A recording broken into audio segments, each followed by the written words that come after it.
Good afternoon, Jeffrey. Thank you for taking the time. Okay, hi everybody.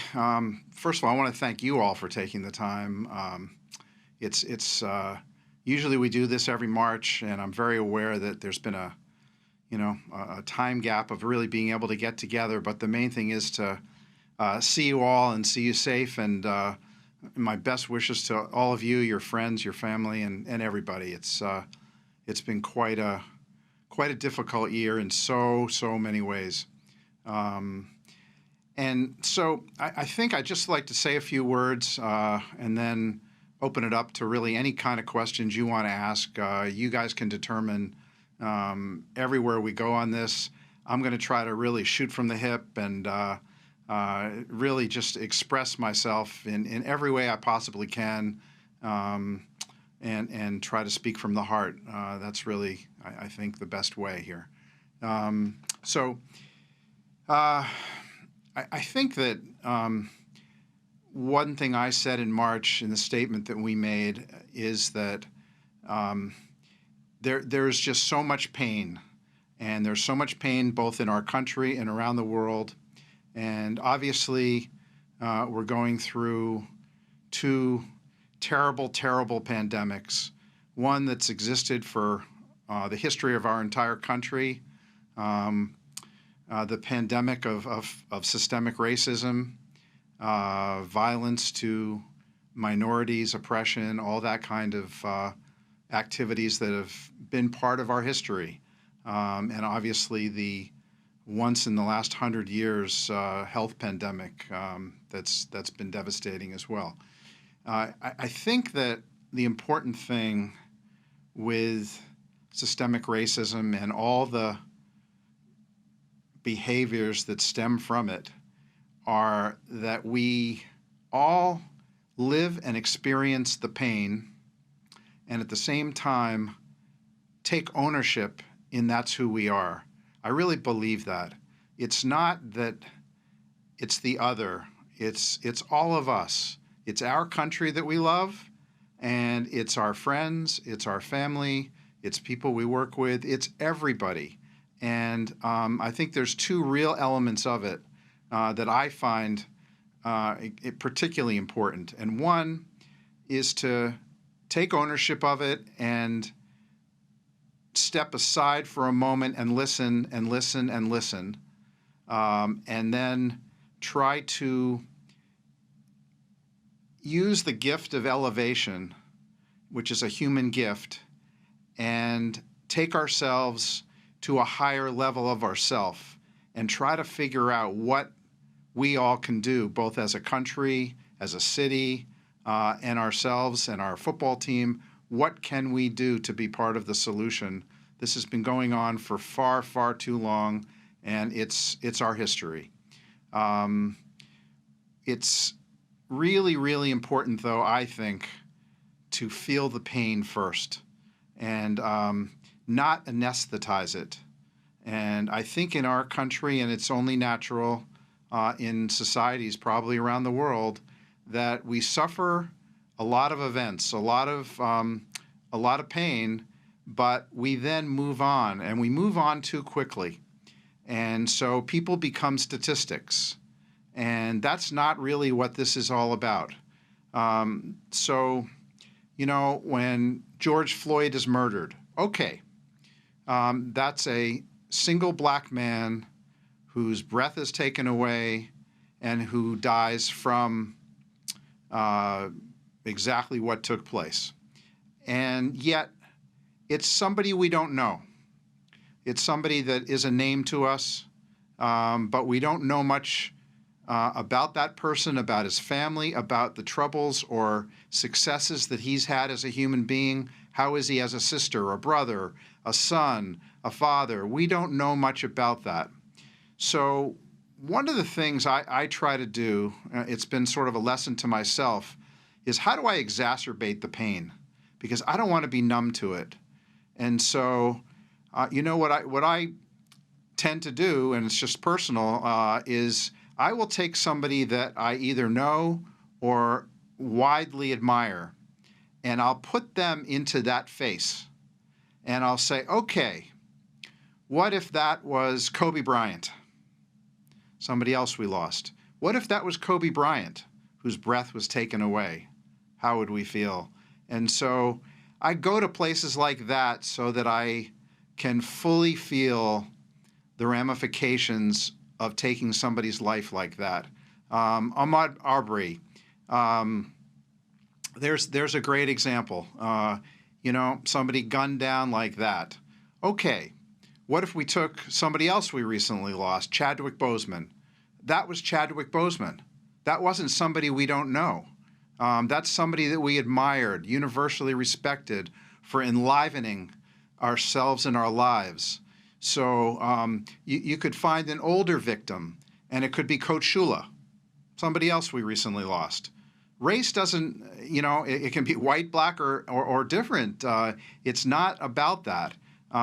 It is all about that, but at the same time, it's trying not to anesthetize ourselves so that each individual situation becomes paramount, heartfelt in the most intense way. And I just think that that's just one way I make it continually alive. Now, systemic racism, it's our legacy. When you write back on the 400 years of the United States, there's a lot of wonderful, wonderful things that have taken place in our country. And we can all be proud of it. We can all love our country, but to love our country is to own our country. And that's where I really believe strongly that we have to own the good and own the bad. And we won't be able to change the bad until we realize we're responsible for it. And I think that has to come from the heart. It's not about, oh, that happened, and there's another one, and that's a statistic.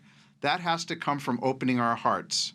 And if we want to expect those that are committing violent acts against minorities, we have to try to get ourselves and others to completely open your heart, because if you open your heart, you're not going to put your knee on someone's neck and let them expire. That's from someone whose heart is closed. That's from someone who hates themselves. And we have to learn how to weed out those that are so disassociated from themselves that they hate themselves. And that's really, really hard to do.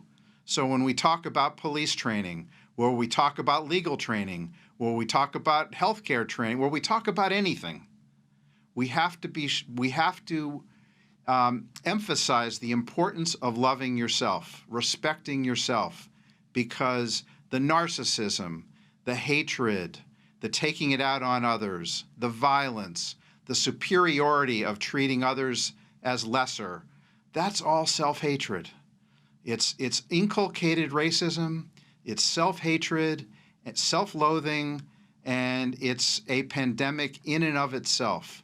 So that's some of the challenges we face, and I've felt this for a long time, and I'm so glad that we're at a situation now where every day it can be paramount on everyone's minds, and feel the pain, feel what's really taking place, and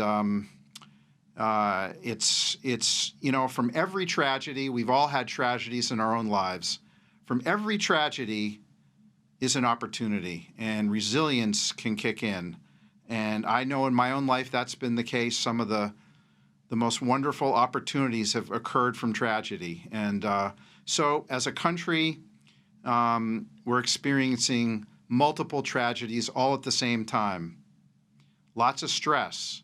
But this is a chance to appeal to our higher selves, to step back and be objective of what's really going on here, own it, and create action as best we can in every possible direction. And so anyway, it's been heartbreaking, and on a very deep level for myself, and I'm sure for all of you. COVID-19 is, You know, it's obviously a once in 100. It's been a once in 100-year pandemic, but I think we gotta look at the facts of COVID-19. It's not, okay, this occurred, it's out of our control, and this is what happened. Far from it. So as somebody who, whether it's our football team or any kind of analysis of policy, I'm for looking at the facts first. And I don't want to, you have to be as apolitical as possible. Let's look what's really happened here. And so we have 800,000 deaths and rising around the world. We have almost 200,000 deaths in the United States. This is from COVID-19 alone. 30,000 in the month of August. Over 1,000 in the United States. Over 1,000 every single day. So if I told you that yesterday 5 Boeing 737s crashed in the United States, everybody died.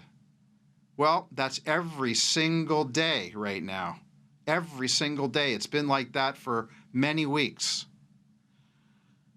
You know, we are 4% of the world's population, 21% of the fatalities. There's a lot to figure out. Why is that the case? Why? A lot of questions to be answered, a lot of questions that will be answered, but the fact of the matter is, like when I discussed, you know, George Floyd on Marbury, it's feeling the pain of all those people in the United States and all over the world and wondering, we're the wealthiest country in the world, and, you know, 21% of the deaths were able to socially distance better than any country, or we had the potential to. We have life-saving mechanisms more than any third world country, but we are and have been the epicenter of exactly what has taken place. And that's our history. We have to own this. We have to own the questions of leadership. We have to own the questions of policy. And there's a lot to be discussed here on that in the future.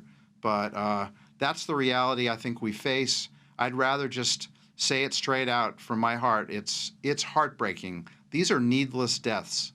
Needless. We should be similar to most countries on this planet, and yet we are an embarrassment, and a tragic embarrassment. And that's where we stand.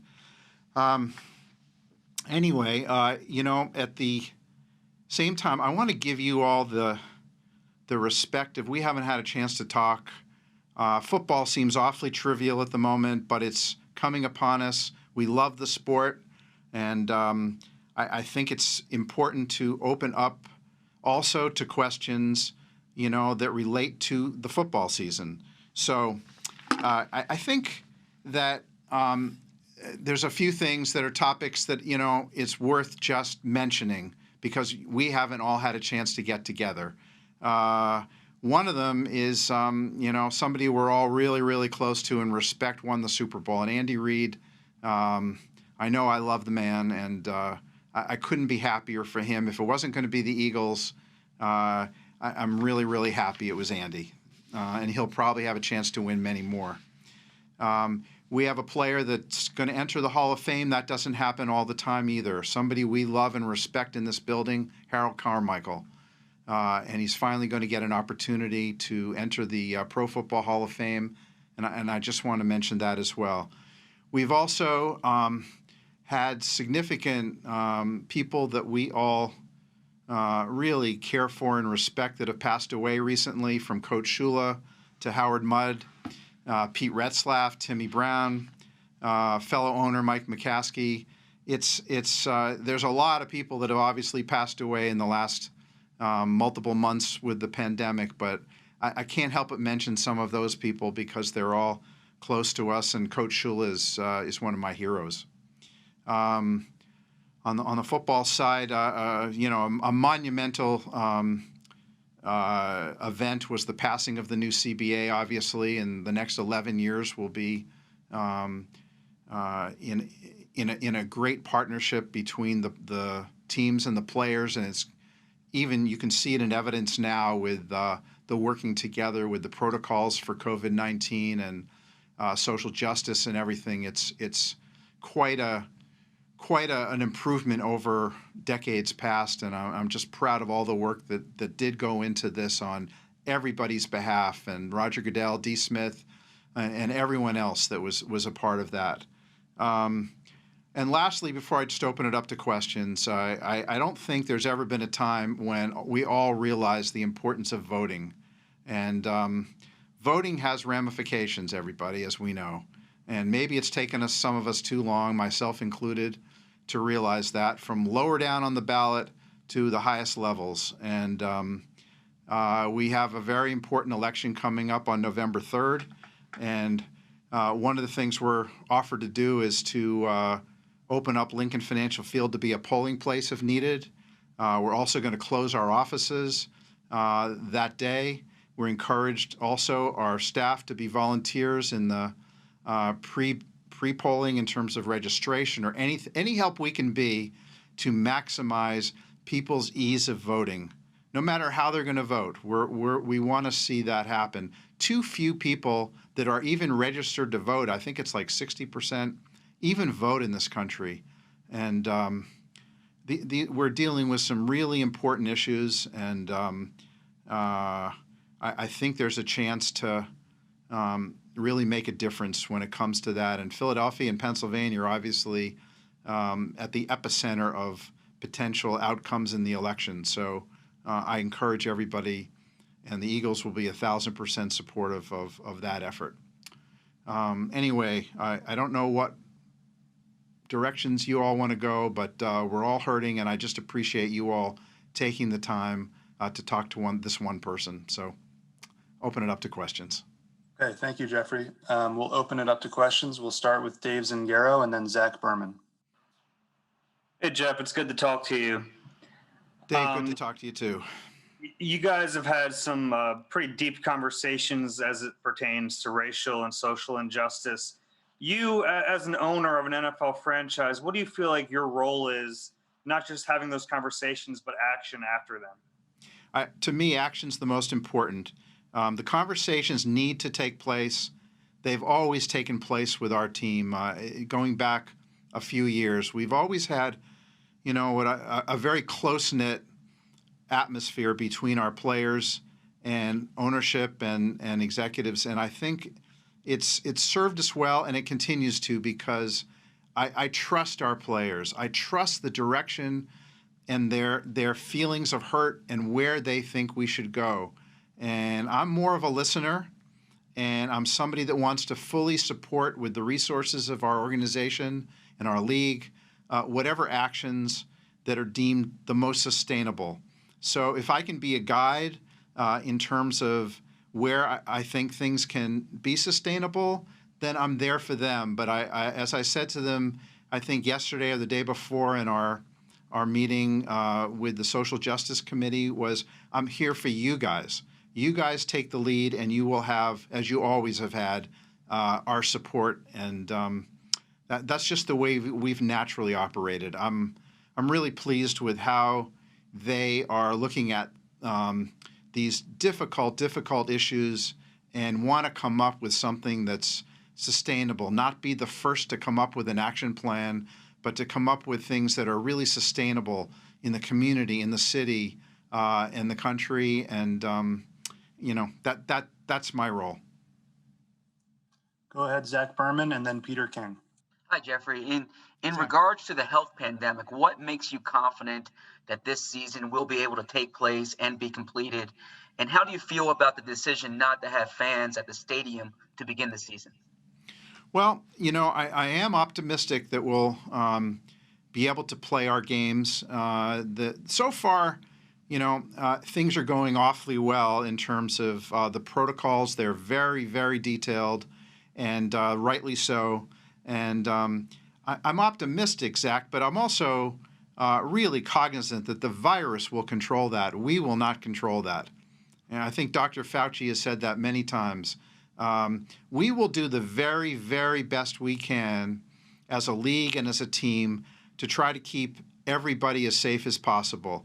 It's inevitable there's going to be ups and downs here, but I think we have significant roster size. We have positional flexibility. We know going in that there's going to be some unusual games where players might be playing positions they've hardly ever played. But that's part of being a professional athlete, and I think we're going to see. We embrace it, honestly. Doug Peterson, his staff, Howie and his staff, we've embraced the unpredictability of it. And we know that in any given game, there might be one quarterback available, or maybe there'll be no tight ends, and the wide receiver will have to play tight end, or we'll have to play, our defensive end's going to be a defensive tackle, or a cornerback's going to have to be a receiver. Our long snapper may not be there. So I think the contingencies, the teams that embrace it will have some advantage, having players that are welcoming the opportunity to step in when needed. And, I think one other thing is that I think when coaches, it's counterintuitive a bit here, Zach, but when coaches are willing to employ rookies and second-year players early on, even though they haven't had OTAs and preseason games, it's going to allow you to have more flexibility in October, November, December, and the playoffs. Instead of saying, "Oh, there's a rookie, they're not going to play much this year." It's counterintuitive, but it should be the opposite. We need in September and October to get every possible rookie and second-year player involved, and I know that's the approach. Go ahead, Peter, and then Ruben Frank. Yeah, hey Jeffrey, good to see you. Great to see you too. I wonder, especially particularly in the last week, with all of the activism that's gone on in all of the leagues, with people choosing to not play games and NFL teams choosing not to practice. Are you concerned that the players of the NFL might either want to postpone or cancel a week of games this year? I mean, what would be your advice to players, any of your players, if they came to you and asked you about that? Yeah, I'm not concerned, Peter, because I'm supportive of everything that's involved in terms of trying to create attention and social change, and I've always been that way. And if we have to sacrifice, we have to sacrifice. But I guess my most important opportunity to discuss that would be, what can we do that's really effective? And it's not simply a statement, but something that's going to have action involved with it. So I respect the NBA players. They were obviously able to reschedule the game that they missed, but just coming together and taking a stand, I respect that fully. And we've had a history in our country of athletes, mostly independently, from Muhammad Ali, John Carlos, the 1968 Olympics. The list goes on and on, all the way through recent times. And it's nice to see that leagues and teams now in partnership can come together and show the country that these are really important issues, not just individuals, but these are team issues, company issues, business issues for corporations. We should be out front leading the way. And, by the way, these are not simply minority issues. Us who are not in the minority have to lead the way as well. And when I talk about ownership, that's what I'm talking about. We have to help everybody lead the way as well. So I'm not worried, Peter, because I know our players will do what's best. Go ahead, Ruben, and then Tim McManus. Jeffrey, good to see you. Thanks for your time. Hey, Rube. Hey, we haven't spoken to you since early July, when Deshaun had some social media posts citing quotes that were widely attributed to Hitler. We saw your statement. We know how you feel, but I just want to ask what your initial reaction was to that, to learning about it. And also, as you said in your statement, you want to see how he shows he's educated, and I just wanted to ask how you measure that and what you've seen so far from Deshaun in regard to that. Well, I thought the social media posts were disgusting and appalling. I don't think anybody can take it any other way. You're talking about a leader of a genocide, and it doesn't matter what it was a genocide of. Any leader of a genocide is one of the worst individuals and a member of a group of individuals that we've seen both in our lifetime and in history. So I've known Deshaun for a long time. Obviously, we all have, and he has, I think, really understood the ramifications of that appalling post. And so far, everything that we've asked him to do to both educate himself and to learn and take action, he's done completely.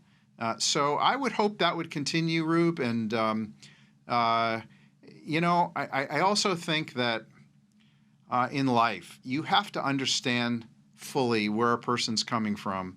And I listened. It doesn't take away the hurt. It doesn't take away the words. But I think that with Deshaun, he's doing the right things, and that has to continue. That's a daily event, and that's where that's at. By the way, I like your long hair. It's am I seeing that right? Takes me back to the '60s.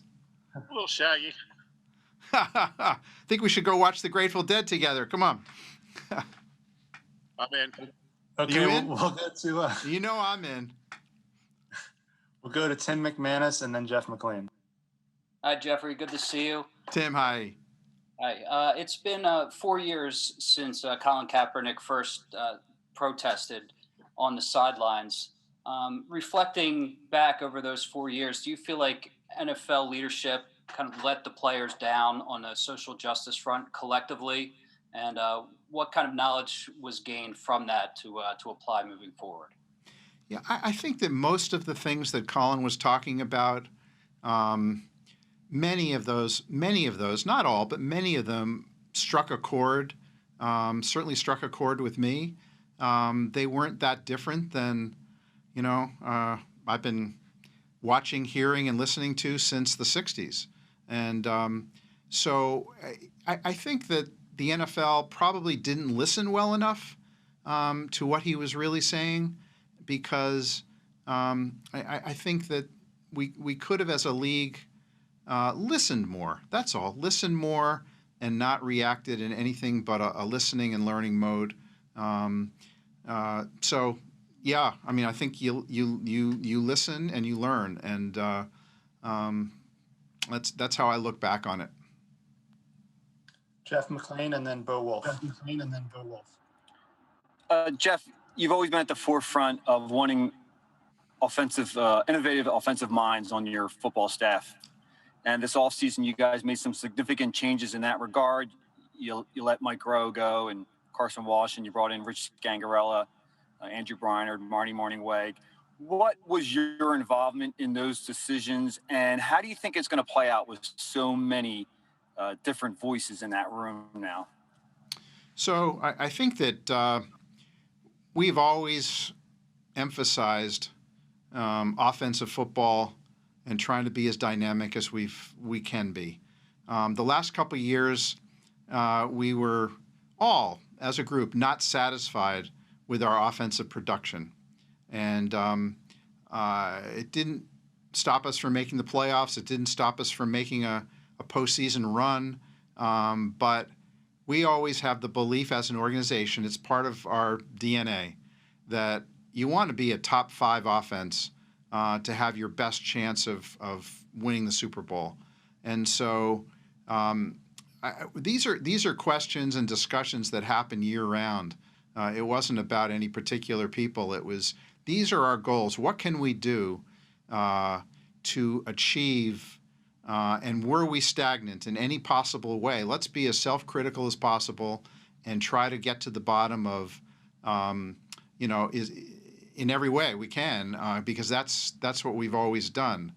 Most of the head coaches, that I've had over the 20-something years have obviously been quarterback tutors, and I believe in that. But I also believe that a coach constructs his own staff. And so my approach has always been to have weekly dialogue, weekly involvement with all aspects of our operation, and at the same time have enough respect and trust in our head coach, general manager, to let them make the decisions. And that's just the way we operate. So it was not a surprise to me at all that Doug wanted to bring in some new voices, and he's a good manager.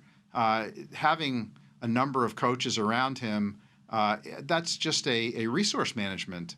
I'm sure he will compartmentalize and utilize certain coaches for certain tasks and certain aspects, and he can answer that a lot better than I can. But I've got a lot of faith in Doug, and he's humble enough to respond to when we're not good enough, to wanting to be better and trying to find a different group of coaches to help him in that regard. Bo Wolf and then Howard Eskin. Hey, Jeffrey. Rodney said the other day that he puts the onus on the NFL owners in sort of affecting change right now. The things that you have been talking about today are relatively unique, I guess, among the NFL owners in terms of the viewpoints that you're putting out there. Where do you see the rest of the league in terms of, have you seen a change in the way that they are viewing things? And do you think there is a stomach for the owners as a whole of trying to affect widespread change? So, Bo, I've only talked to, a fairly small number of owners the last few weeks and months about that. But my sense is every single owner I've talked to is committed to trying to find a way to create change. I mean, we're not running, obviously, the government. We're not in positions of power, but we're in positions of access. We're in positions of having resources. And so, I see a league that wants to be as proactive as possible. I've seen this for a couple of years now. I think it's increasing, and it's really it's eye-opening in a great way. I just think you've got a lot of owners and a lot of league people that are completely in back of trying to be agents for change and help in the solution, and listen to the players. And that's a sea change over the last couple of years, and I'm really happy about it. Go ahead, Howard, and then Les Bowen. Jeff, it's good to see you. Hey, Howard, good to see you too. Boy, that beard is whoa. It's a pandemic beard. It's coming off with a season. Oh my God, that's quite the beard. Yeah. All right. You will have no fans at least for the first game, and I would assume longer. There's a lot of teams with no fans at games, no fans at the stadium. Sean McDermott, I'm sure, feels the same way as a lot of people. He said it's ridiculous that there will be fans in stadiums, in some stadiums, and not in others. When the commissioner, when the pandemic started, wasn't allowing people and players and coaches in the facility to keep them on a level playing field, why, and do you believe that this is unfair and ridiculous? And why is this happening where some teams will be permitted to have fans when other teams will not at their games? So it's a little bit of a complicated question. I want to go back. I think it might have been, I forget who asked the question about fans at our games, and I didn't remember to answer it. So initially, there's not going to be fans at our games. We have been trying very, very hard to come up with solutions that are safe and innovative in time for the beginning of the season. And we've had a lot of really creative and constructive conversations with the state and the city, and that continues on a daily and weekly basis. We are hopeful there's going to be real ways of having significant fans in our stadium pretty soon.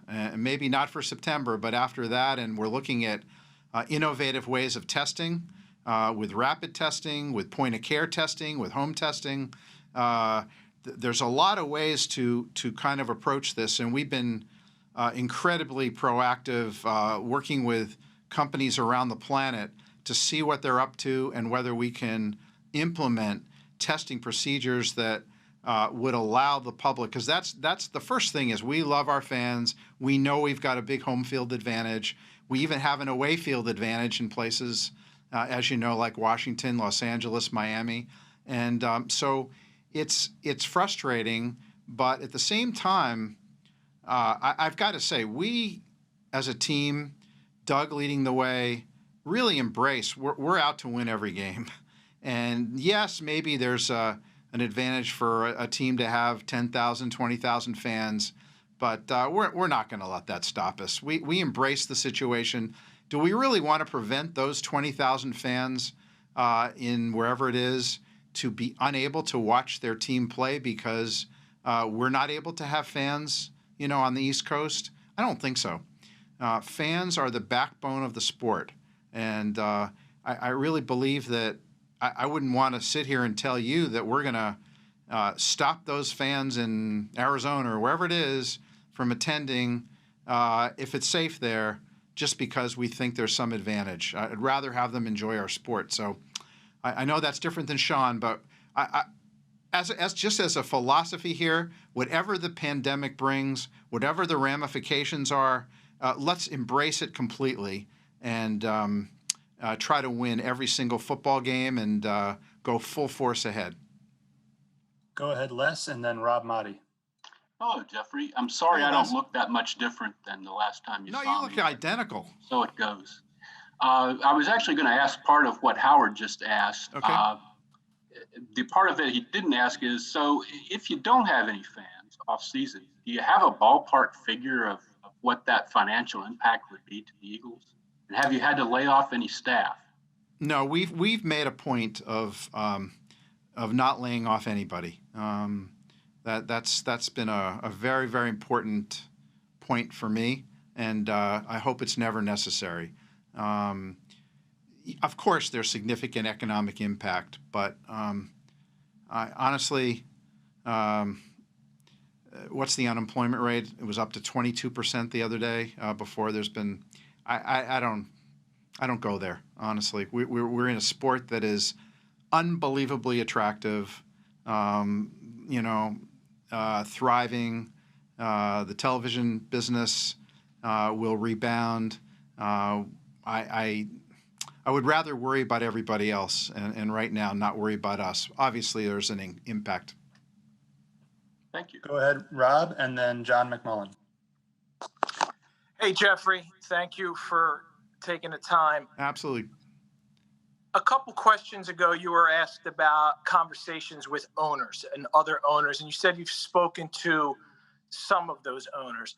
How important do you think it is that if there are owners, and we know you can never get anyone on the same page all the time on all issues, but how important do you think it is for someone as open-minded as yourself, supportive of the players and the fight and the cause, to take maybe a leadership role and have those conversations with other owners who may not necessarily have the same viewpoint and try to impress upon them the importance of being more understanding, being more compassionate, and seeing the plight of some of these people and some of the players who are going through this?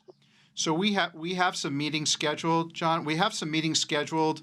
There's going to be a lot of meetings scheduled. I actually believe that in most of the owners' hearts and minds, they are really wanting to be proactive. I really believe that. And I'm not leading the way. They are. They're leading the way. It's a sea change.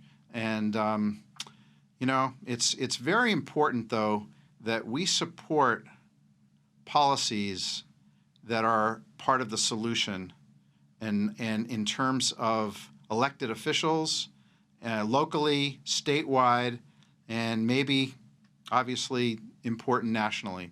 And I do think that it makes it somewhat easier to devise policy changes or devise methods that can be effective if you have leaders that are quite open to it, if you have political office holders that are open to it. And I think that, I do believe that elections really do matter, and this is a stark one. And my hope is that enough people will vote and will feel it's representative of the population and where we're at, and that owners will reflect that. And I have a lot of faith in my NFL brethren. I really, really do. I don't see myself as leading the way in the slightest. I see it very differently. And, maybe I express it differently, but I'm very close to some of them, and they suffer. And they're embarrassed by our country, and embarrassed and hurt, and no, we have to listen, because we don't even understand it as well as those that are particularly oppressed. We have time for a couple more, so we'll finish with John McMullen and then Jarrett Bell. Hey, Jeffrey, thanks for doing this. Absolutely. You talked about how difficult this year has been for so many people, and so many negative things happen. One of the positives, you also mentioned Harold getting honored. He's been around this organization so many years, and I've noticed you brought in so many other alumni. Connor's back, Brett Selleck's back, Darren Sproles, and even Jason Avant. How important has that been for you to create that sense of family? Yeah. It's a great question. It's intentional. These are four of the most outstanding individuals we've ever had, and they are part of the culture that continues. And so when a Darren Sproles can continue the culture with Miles Sanders and Boston Scott and Corey Clement and guys like that, returners, Jalen Reagor, it's big. When Brent Selleck does the same, Connor, Jason Avant. I mean, these are people that we all really, really respect. And the reason I think we have been successful to the extent we are, and have that atmosphere, that family atmosphere, is because of these kind of guys. And we have them in the locker room now. They'll be the future Connor Barwins and Brent Sellecks. They're all there, and Darren Sproles and Jason. They're all there. And so it's very important. It's probably one of our little secret sauces, and it's not so secret, but it's important. Okay, go ahead, Jarrett. Hey, Jeff, how you doing? Good, Jared. Nice to see you. Yeah. So that conversation that you just touched on about Eagles culture is a great segue to my question. And I know you don't have anything to do with the operation of Washington's franchise, but given everything that's come out in the past few weeks about their situation in regards to harassment or alleged harassment of women, how does that strike you as a fellow owner? And are you concerned about the damage to the NFL's reputation, the public trust, just given the very serious allegations coming out of Washington? And have your views on Dan Snyder changed? So, Jared, it's not going to be a satisfying answer, because it's not something that is easily talked about in the public sphere. We want every franchise to be operated with the most integrity possible, and to have the best reputation in its community as possible, and to be change agents in every direction possible in their community, and role models. And so I don't want to comment on another franchise. I've never, ever done that. And, I will, now that you're reminding me, I do want to wish Coach Rivera well. He's a family member of ours. And, Stephanie and my wife play golf together, and Ron is somebody I really respect. And I know we'll be facing him our first game, but he's a high-quality person in every sense of the word. And I'm very concerned, and I wish him the very best. I understand that, Jeff. You said you're going to shoot from the hip. I don't mind you asking the question, Jared, because that's you. But I don't want to comment. I don't feel it's my role to comment on another franchise. I really don't. We don't. I don't ever feel we should put ourselves above another team. I just don't. We have our own weaknesses. We have our own soul searching to do. We all do. And I think the best possible for us all to operate in is with a degree of humility. And the world is difficult. And we have to be humble and admit to ourselves our own failings and not just, talk about problems elsewhere. I appreciate your response. Yeah. I just want to, Brett, any more questions or? No, you can go ahead and close it Okay, out. you know what? I wanted to share with you guys a couple quotes because I just think I didn't want to put them in this, but I just think that it's some that I read and I respect, and I think they're apropos to where we're at. And some of them are timely for other reasons that you'll see. But one is this: in times of crisis, the wise build bridges, while the foolish build barriers. And we see that all around us, the barriers, the divisiveness, the polarization. And that's from Chadwick Boseman in as King of Wakanda. And so that's one quote. Two other quotes that just serve me well. This is from Martin Luther King Jr. Man must evolve for all human conflict a method which rejects revenge, aggression, and retaliation. The foundation of such a method is love. And lastly, from Gandhi, the weak can never forgive. Forgiveness is an attribute of the strong. A coward is incapable of exhibiting love. It is the prerogative of the brave. And so those just help me a little bit sometimes to get through a day, and they mean a lot. And I don't know what else to say. I just I hope everyone stays safe, and we all have to be in this together. And we don't know what's going to happen from day to day, whatsoever. But our thoughts should be with each other and ourselves, and let's really soul search ourselves and figure out how we can get everyone to love themselves so they don't act out on the rest of the world and the world they're living in. And, when you see narcissism and anger and revenge and outright racism, it's the worst of us. And so I hope in my little way, I can at least stand to point at myself and say, Jeffrey, every morning or every night, try to be the best of yourself, not the worst of yourself.